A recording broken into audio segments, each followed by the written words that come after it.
Good morning, everybody. Congratulations for making it to this session, 7:45 in the lecture hall. Nobody just kind of wanders in and says, oh, what's going on in here? So you had to make a point of coming here. So I appreciate you being here for this. I'm going to talk a little bit about what we know about climate change and a little bit of how it relates to energy, basically from two perspectives. One, from being a professor at UW and teaching energy for the last 15 or 16 years. And then two, from being a lead author for the UN's climate report, the Intergovernmental Panel on Climate Change. So I'll talk about it from those two perspectives, really here to give you kind of the overview and the big picture on, mostly on climate, with the idea that what we're all talking about and doing here at Renew is about the transition that the climate policy, the climate challenge makes important. So let me get into that just a little bit. If I had to talk about climate change on one slide, this would be it. And in fact, I do show this slide in my energy and climate courses. And the idea is that you don't need to be a climate scientist to work on energy or to be motivated by climate, but it's really helpful to know what we know and what we don't know about climate change, because there's a lot of really strong opinions coming at this. And these are things we know. So first of all, and I really talk about uncertainty. First of all, no uncertainty that the climate is changing. So the three ways that if you explain that to someone and said, what's the evidence for that? One is temperatures changing, so I'll show you that. That's very clear. Two, sea levels have risen and continue to rise. And three, ice cover is coming down. I was just looking at the ice cover on our lake out the window there just a few minutes ago. I was playing hockey there a week ago, but we're not playing hockey anytime soon with the ice cover we have in 2024, early February. Second, is it us? That's another important question. And the IPCC, the consensus is that human activities have unequivocally caused global warming. And that's a change in language over the past 20 years. Every 5 or 6 years, there's a new report that comes out, and that language has gotten stronger and stronger. So now we're using unequivocal, that it's humans that have caused the change that we've seen. So that's the stuff we know, no dispute about 1 and 2. Number 3 is where we start to say, okay, we don't know everything about this system, and there's uncertainty. So expected temperature change by the end of the century is 1.7 to 4.7 degrees Celsius. So again, that doesn't sound like a lot. You can about double that for Fahrenheit, but I'm sure from where I'm standing to the back of the room, there's probably a bigger than a 2-degree temperature change. So the issue is, how do we think about that for the whole world? And the way I put that in perspective is, if we took minus 4 degrees, so kind of toward the high end of this range, but in the other direction, minus 4 degrees, we had that here 20,000 years ago. We had minus 4 degrees cooler temperatures on average, and we had a mile of ice on top of where Monona Terrace is, and that was an ice age. And so you don't need big changes in the overall worst climate to have really big changes to what humans experience. And we're at 1.2 today. Why there's a range there? So 1.7 is fairly benign, 4.7 is pretty bad, is these positive feedbacks in the system. So once you can maybe look on Lake Monona later and see this.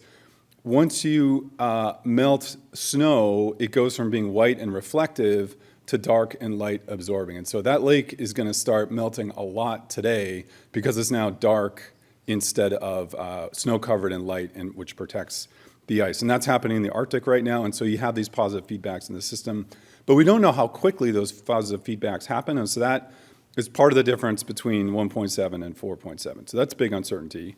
Number 4, the main uncertainties are on what's going to happen.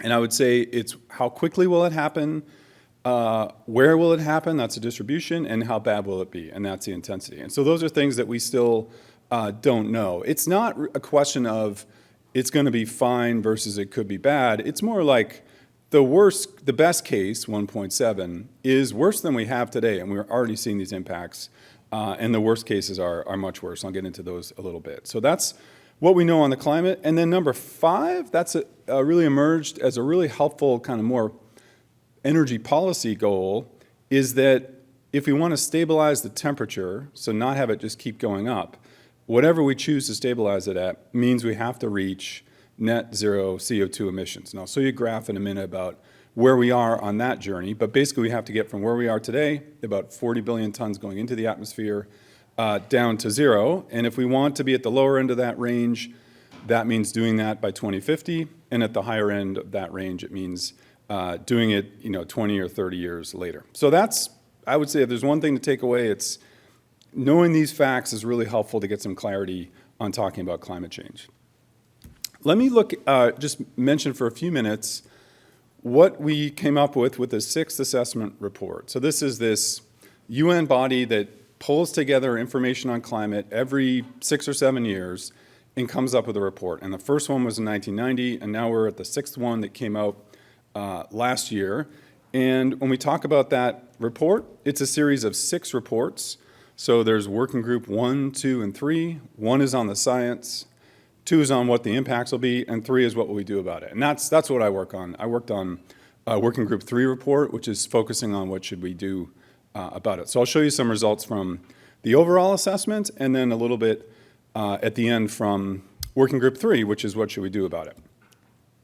So here's the first part, and this is kind of the point I just made on that earlier slide. So the pace and the scale of climate action at present are insufficient. So we're not really on the right track, although a lot is going well.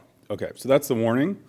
Here are the adverse impacts. So all I did before was talk about 1.7 to 4.7 degrees, but it's also important to think about what does it actually mean for humans. It's not just about the environment or the science or what happens to the system, it's what happens to humans. So here are the things that we care about. It's about water, so scarcity and food production. I think food is going to be a really sensitive issue. You can see what happens when there's a drought, and what happened when there was a drought in Syria and North Africa in 2011 and some of the Arab Spring riots, and emerged out of that. Like a little bit of food constraint can really lead to a lot of big changes. Health and well-being, so infectious diseases moving to new areas, that's important.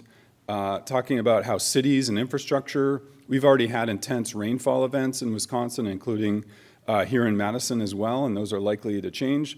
We're fortunate to not be on a coastline because those are places that'll have really impacts pretty soon, and there's already places like in Florida and California where you can't actually get homeowners insurance because these risks are starting to escalate and become priced by insurance companies. And then we can think about species and ecosystem impacts as well. So those are only getting worse from where we are today at 1.2. And there's also this idea that the more the temperature changes, the bigger the impacts. And you can see from these global pictures of temperature change, there are some pretty intense orange and red spots in the middle part of our continent here, pretty close to where we are. So we are, even though we're not in the driest area, which is helpful, we're not on a coastline, and we're not in the hottest area, we are likely to have some of the biggest changes in terms of temperature compared to other places. The place that has the biggest changes is way up north in the Arctic, in part for some of that ice melting feedback effects I was talking about.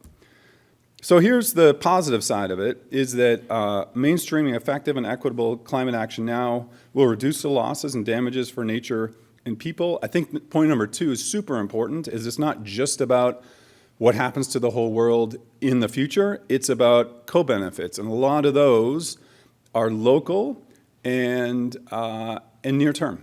And there's a session later on this morning about electrifying school buses. I mean, think about the health benefits to kids inside school buses that you get. I had a friend from grad school that looked at air pollution emissions, outdoor air pollution, realized that some of the biggest impacts are inside a school bus because of the exhaust systems that leak. And so electrifying those can have these co-benefits as well as benefiting the climate. Here's the challenge. So this is where it starts to be kind of intimidating, is that we need to cut emissions quickly, sharply, to create this safer and more sustainable world. We have to scale up practices and infrastructure to enhance resilience. Quantitatively, this means cutting emissions by about half by the end of this decade. We actually are on our way in a lot of places doing that, but not globally, and that's a big challenge. And then we have to work on multiple dimensions. So one of the things that we've tried to do, I've really tried to do within the IPCC, is there's a lot of, I think, bias towards lighting a fire under people, especially policymakers, to say, this is a serious problem, we're not doing enough about it, look at all the impacts. And that's really what the science has developed to provide a basis for. But I guess my theory of change is not that that's really effective for most people. I think most people need to see that there is a pathway forward, that there are jobs available. I mean, look how many people are here today and coming here today. Like, that wasn't true 10 years ago. So there's a lot of building momentum, and I think we need people to know about that as well. So creating a pathway and showing a path forward, maybe showing visions of a sustainable future that is appealing and attractive. It's not about sacrifice, it's about co-benefits and better health and better opportunities for people. That's what we're trying to portray as well. So that's something that we were talked about as well, the path. A big part of it is under this rubric of justice and fairness. I'm really glad to see that seems to be an important theme at the Renew conference this year, and it has been before. I mean, one of the underlying notions here is the top one there, that those who have contributed least to climate change are often the most vulnerable to its impacts. And that's something that doesn't change, and so the fairness issue is important, even within countries as well.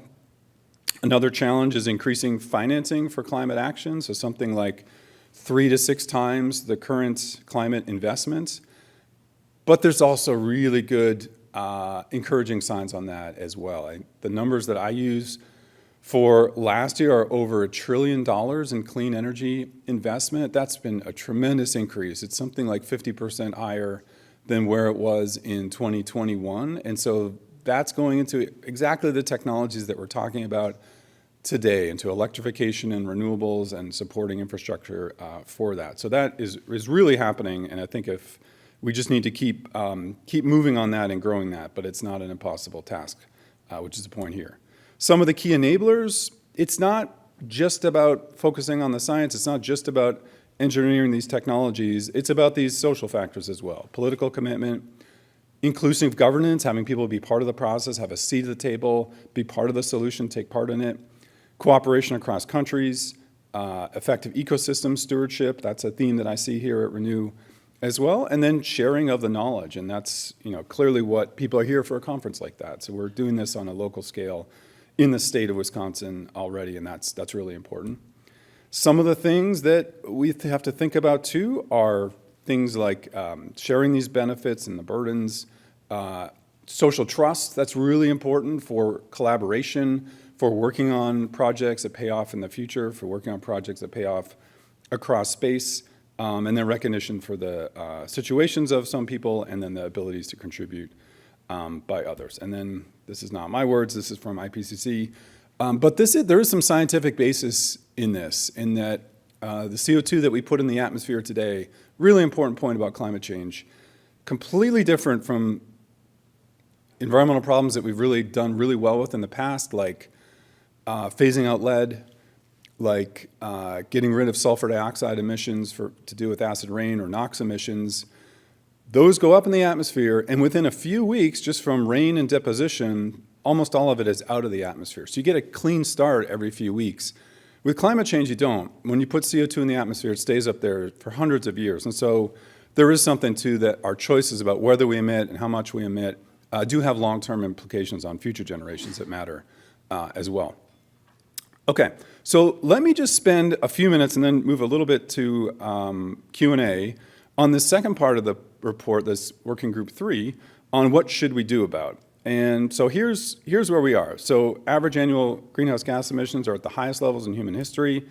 Here's our table of looking at the different gases. It's mostly CO2, but methane also matters, nitrous oxide matters, and these F gases, these gases with fluorine in them, these like spark suppressors in utility transformers and switches are part of that. So there's small quantities, but they're super powerful in absorbing infrared radiation going out to space, and so we have to phase those out as well. So we're not on track to 1.5, because 1.5 says we need to be at net zero, and we've been more slowly, but steadily increasing. So we need to change the direction of this big ship. So evidence of action. So here are a couple really important ones, and I would say it more strongly than this. So some countries have achieved a steady decrease in emissions consistent with limiting warming to 2 degrees. It's stronger than that. So we now have 24 countries, including this one, that have reduced their emissions over a period of 10 years or more. And that list is getting larger. And so if you look at the emissions trajectories for a lot of countries, especially developed countries, especially the US, they go up and then they peak around 2005 or so, and they've been going down in the US. And for the US, it's a lot of efficiency, renewables, and phasing out coal. And those have made a really big difference. We also have city-level action that we shouldn't underappreciate.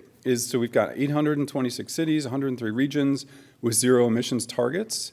And cities have become so important for the global climate issue that in this next, the 7th assessment report, so the next 6 years of IPCC work, there'll be a special report on cities, and that's already started to work with the idea that there's a lot of experimentation, innovation happening in cities. And so even though it's one atmosphere, it's a big planet, it's a big system, what cities do really does matter. So there's a lot of appreciation of that.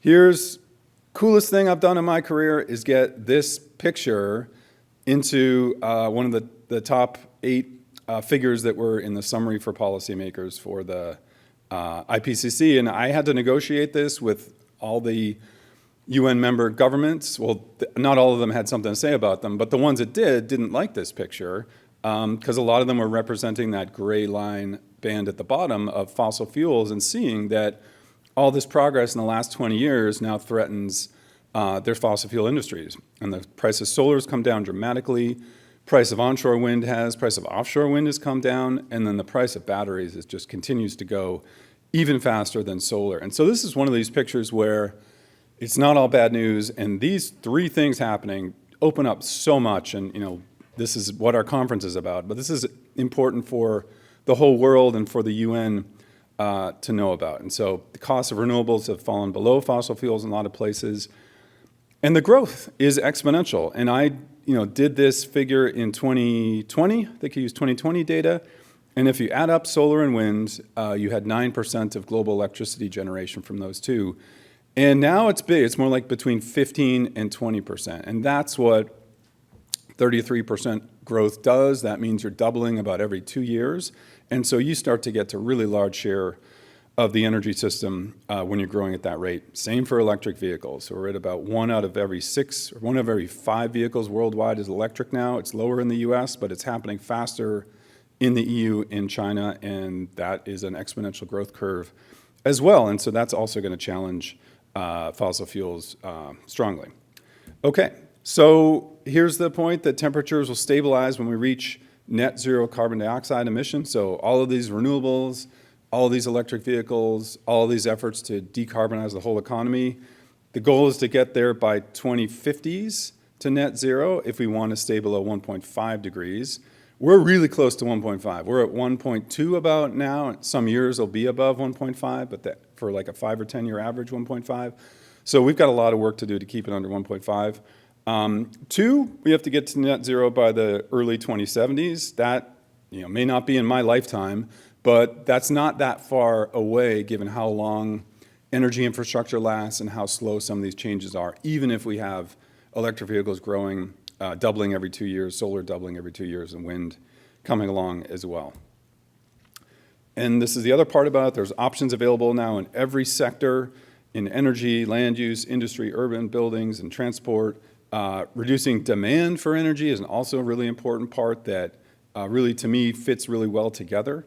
And if we just zoom in on one of those, like the topic of this conference, if we think about what we can do about energy, we need major transitions, reductions in fossil fuel use. We need to shift to low and no carbon energy systems. Really a big part of this is electrifying as much as we can and making everything we do with that electricity as efficient as we can, and then use some alternative fuels as well. So renewables, as you can see from the picture and part of this, are just such a core part of that whole transition. So even though we've got this technology that's so much better, that gives us so much better choices, way more affordable and feasible than it was before, we still do need policy. We need regulatory and economic instruments. They've been really effective at developing these technologies, at implementing them, and at what you all are working on even more is the local integration of some of these systems into the existing energy system and electrical system, and with existing users, and policy and regulation can play a really important part with that.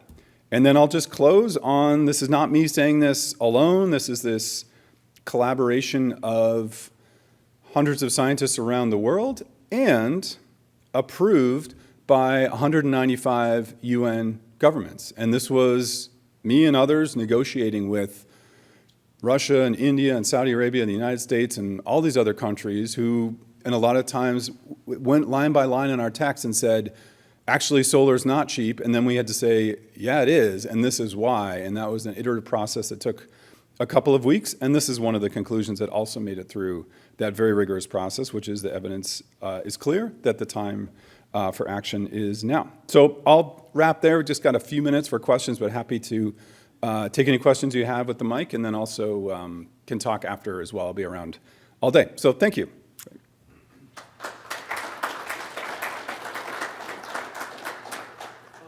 Questions, please. This is being recorded, so we've got a microphone right there. If you don't capture the microphone, Professor Nennett will have to just repeat it if you might want. Yeah. Thank you. My question actually goes back to the energy sector. And in particular, I'm interested if you have any insights about how we can have greater influence on investor-owned utilities, which are very slow and soft, actually, in making the kinds of changes that we need. Thanks. Yeah, great question. I think we really need more citizen participation. I think the regulators have a lot to do. They have a lot on their plate. They could use a lot more people. I think we could use 2 or 3 times as many people at a place like the Wisconsin Public Service Commission or other PUCs around the country.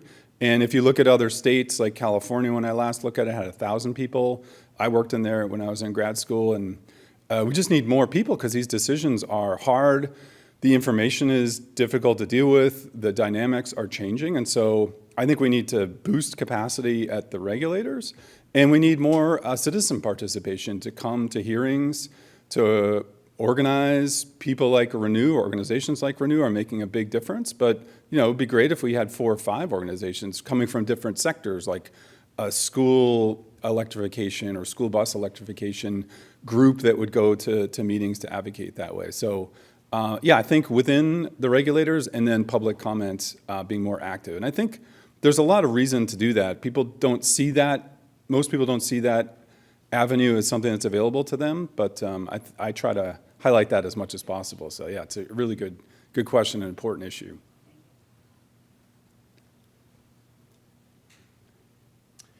I had a question. Yeah.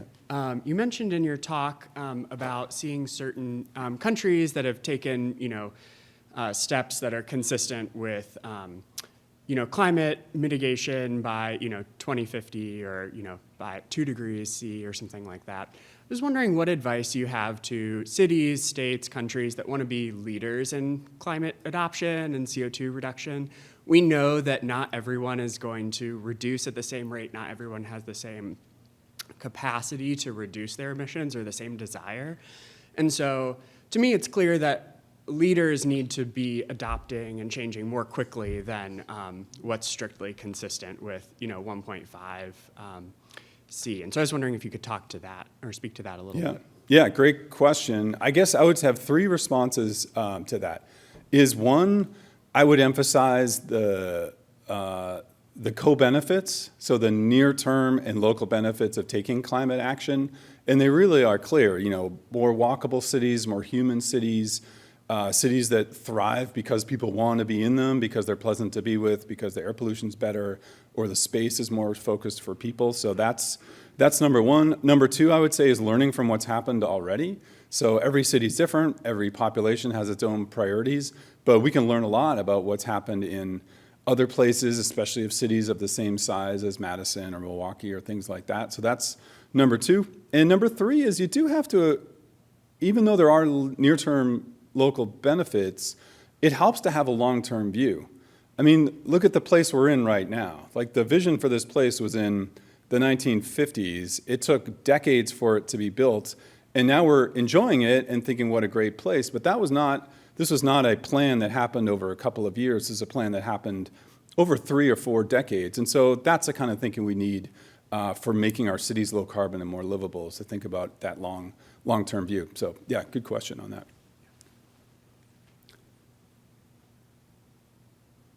Okay, any others? I think we're good here. Okay, great. Well, thanks everybody for attending. I really appreciate you showing up this early. I look forward to seeing you and to the rest of the conference too. It looks like a great agenda. So thanks a lot.